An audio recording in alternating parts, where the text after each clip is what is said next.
चार बच्चे जंगल की खोज कर रहे थे जब उन्हें एक पेड़ के गड्ढे में पानी के तालाब में एक रहस्यमयी चमकता हुआ अंडा मिला। जैसे ही उन्होंने अंडे को पानी से निकाला, उसकी चमक खो गई। एक बच्चे को एक बूढ़े आदमी की कहानी याद आई, पूर्णिमा की रातों में पेड़ के गड्ढों में समय निकलने वाले राक्षस के बारे में। बच्चों को शक हुआ कि यह प्राणी शायद अंडे के अंदर छिपा हो। तीन लड़के इस बारे में झगड़ने लगे। सूर्यन, जो इकलौती लड़की थी, को एहसास हुआ कि उसका हेयर क्लिप खो गया है। वह अकेली पेड़ के गड्ढे पर वापस लौट गई इसे ढूंढने। अचानक जमीन जोर जोर से कांपने लगी। सूर्यन ने पीछे देखा और सांस रोक ली। पानी के तालाब में एक नया चमकता अंडा उग रहा था।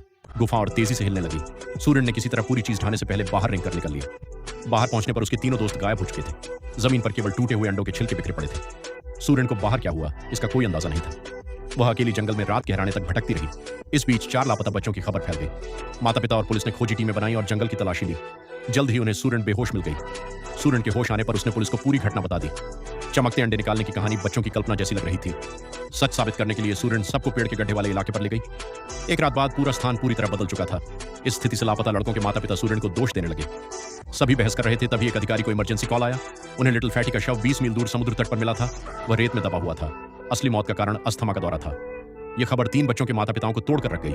उन्हें कठोर हकीकत का सामना करना पड़ा कि उनके बेटे शायद मर चुके हैं। तभी दूसरे लड़के के माता पिता को उनके घर के दरवाजे पर बेटे के कपड़े मिले। रात में किसी ने उन्हें स्पष्ट रूप से रखा था। पुलिस को रिपोर्ट मिली और इसे अपहरण का मामला मान लिया। अगर सूर्यन की कहानी सही थी और लड़के उसके कुछ मिनट के लिए चले जाने पर गायब हुए थे, तो लिटिल फैटी 20 मील दूर समुद्र तट पर तुरंत कैसे पहुंच गया? पुलिस पूरी तरह हैरान थी। सूर्यन को भयानक अपराध बोध महसूस हो रहा था। एक दिन सूर्यन के घर के सामने ईंटें हटा दी गईं। यह एक गुप्त संकेत था जो केवल वह और सुंगमिन जानते थे। सूर्यन को लगा सुंगमिन लौट आया है। वह तुरंत निशान पर चल पड़ी और पहाड़ के पीछे के जंगल में पहुंच गई।